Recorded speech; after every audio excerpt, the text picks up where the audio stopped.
Halo, perkenalkan nama saya Jihan Nabila. Di sini saya akan membahas tentang hubungan internasional di Amerika Latin. Ini merupakan sejarah singkat Amerika Latin, di mana Amerika Latin merupakan panggung politik yang penuh dengan tantangan dan peluang. Di abad ke-21 ini, wilayah ini tuh terus mengalami perubahan politik.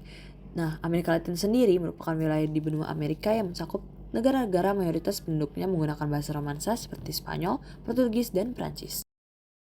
Hal apa saja sih yang akan dibahas di sini? Kita akan membahas tentang fenomena hubungan internasional di Amerika Latin. Terus gimana sih hubungan Amerika Latin ini sama kawasan lainnya?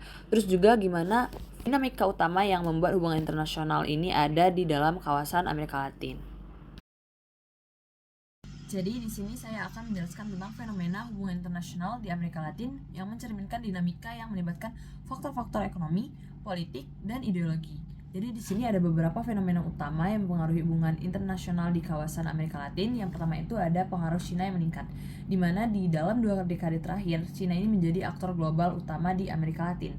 Seperti peningkatan perdagangan dan investasi dari Cina di bidang infrastruktur, energi, dan pertambangan yang mencerminkan strategi global di Beijing untuk mempengaruhi perluasan pengaruh si Cina tadi. Nah, jadi Cina ini menjadi mitra dagang terbesar di beberapa negara kawasan Amerika Latin, seperti terutama Brazil, Chile, dan Peru, di mana ada yang namanya program Belt and Road Initiative atau BRI.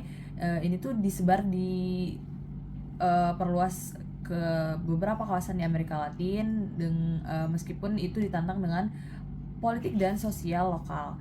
Terus yang kedua itu ada ketergantungan ekonomi pada ekspor dan komoditas, di mana Amerika Latin ini memiliki ketergantungan yang besar dengan ekspor komoditas primer seperti minyak, gas, mineral, dan produk pertanian. Nah, jadi hubungan internasional di negara kawasan itu seringkali dibentuk oleh fluktuasi harga komoditas dari global sendiri. Contohnya seperti Brazil dan Argentina yang memiliki hubungan ekonomi yang erat dengan China karena ekspor produk pertaniannya tadi. Namun ketergantungan itu menyebabkan volatilitas ekonomi yang tinggi ketika harga komoditas itu jatuh. Lalu yang ketiga ada kebangkitan populisme dan pergeseran ideologi. Jadi di Amerika Latin sendiri ada panggung yang menjadi kebangkitan pemerintah populis, di mana baik dari sayap kiri dan kanan itu ada kubu sendiri. Jadi hal ini tuh menyebabkan pergeseran ideologi sehingga menyebabkan perubahan drastis dalam kebijakan luar negeri dari negara-negara yang terlibat dan mempengaruhi stabilitas politik dan ekonomi kawasan. Lalu yang keempat ada krisis Venezuela dan migrasi regional. Jadi krisis ini menyebabkan krisis politik dan ekonomi di Venezuela, di mana fenomena itu menjadi fenomena penting bagi hubungan internasional di Amerika Latin karena mendorong beberapa warga Venezuela untuk melarikan diri dan mengungsi ke negara-negara tetangga seperti Kolombia, Brazil, dan Peru. Jadi ini bisa disebut krisis migrasi yang menjadi masalah regional dan menimbulkan ketegangan antar negara. Dan ini mempengaruhi hubungan diplomatik dan kebijakan imigrasi.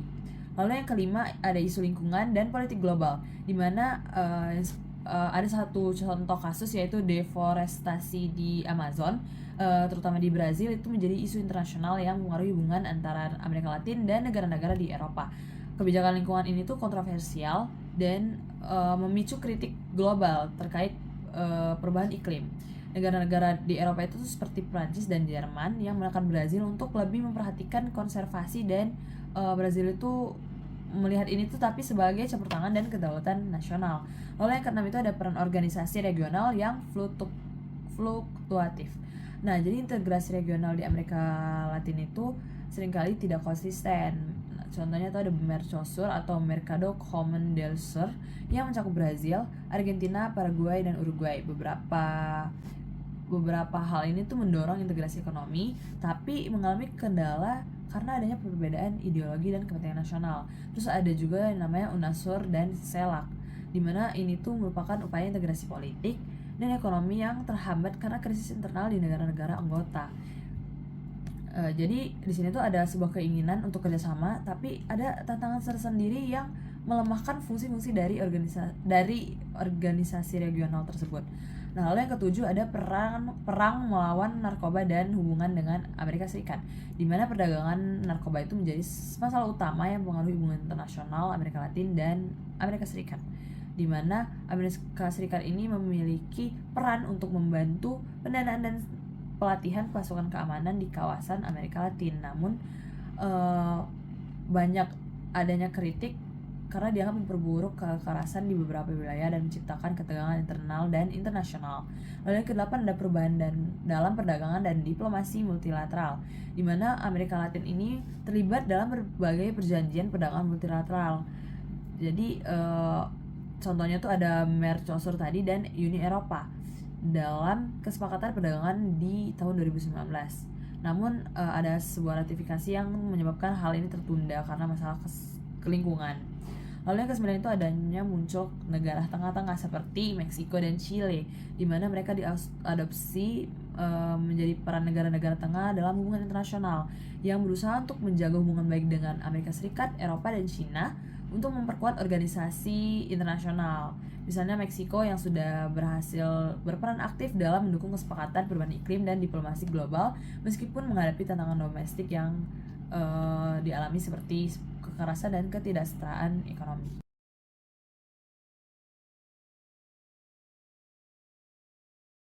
Lalu hubungan Amerika Latin dengan kawasan lainnya ini tuh sangat dinamis, di mana hal ini tuh dipengaruhi oleh sejarah politik, ekonomi, geopolitik, dan global. Jadi kawasan ini memainkan peran penting dalam ekonomi global, politik internasional, dan isu-isu lingkungan dengan interaksi yang kompleks dan bervariasi di beberapa wilayah dunia. Nah, di sini aku akan menjelaskan beberapa hubungan Amerika Latin dengan beberapa kawasan utama. Seperti yang pertama, hubungan dengan Amerika Serikat. Seperti yang udah dijelasin, Amerika Serikat itu memiliki pengaruh yang besar di Amerika Latin. Mengingat kedekatan geografis dan hubungan sejarah yang panjang, mereka tuh memiliki hubungan perdagangan yang erat, tapi hubungan politiknya seringkali ada ketegangan, terutama dengan adanya munculnya gerakan politik kiri di kawasan seperti Venezuela, dan juga adanya pergeseran keterlibatan kekuatan ekonomi lain karena ada si Tiongkok tadi. Lalu kedua, ada hubungan dengan Eropa. Amerika Latin ini memiliki sejarah yang kuat dengan Eropa karena adanya kolonialisme, khususnya di Spanyol dan Portugal. Nah, jadi mereka ini juga memiliki hubungan baik dalam ekonomi dan budaya, serta Amerika Latin itu bekerja sama dengan Eropa dalam isu-isu global seperti perubahan iklim, hak asasi manusia, dan reformasi PBB, di mana Eropa juga menjadi sumber investasi langsung yang signifikan di sektor infrastruktur, energi, teknologi, dan banyak hal di beberapa negara Amerika Latin. Lalu yang ketiga itu hubungan dengan Tiongkok dan Asia, di mana seperti yang udah dijelasin juga tadi pengaruh Cina terhadap Amerika Latin, si Tiongkok ini berkembang pesat di Amerika Latin di dalam sektor infrastruktur dan energi. Salah satunya tuh proyek-proyek besar seperti pembangunan pelabuhan, terus juga ada BRI tadi, terus kereta api. Pokoknya hal yang menyangkut pengaruh ekonomi Tiongkok itu mengubah dinamika geopolitik di kawasan Amerika Latin, di mana negara ini tuh jadi semakin bergantung pada si Tiongkok dalam hal investasi dan perdagangan. Nah, selain Tiongkok, di negara-negara Asia lainnya yang digantung oleh Amerika Latin itu ada Jepang, Korea Selatan, dan India. Lalu ada hubungan dengan Timur Tengah dan Afrika. Nah, hubungan Amerika Latin sama Timur Tengah ini sebenarnya nggak terlalu besar seperti yang lain, ini tuh relatif terbatas, tapi tetap ada potensi untuk berkembang. Seperti Brazil dan Argentina itu memiliki hubungan perdagangan yang signifikan, dan negara-negara Teluk terutama di dalam sektor energi dan pangan. Jadi Iran juga berupaya memperkuat hubungan dengan negara-negara di kawasan Amerika Latin, walaupun memiliki beberapa tantangan politik internasional. Di sini bisa dilihat beberapa aspek utama dinamika hubungan yang ada di kawasan Amerika Latin. And this is for conclusion.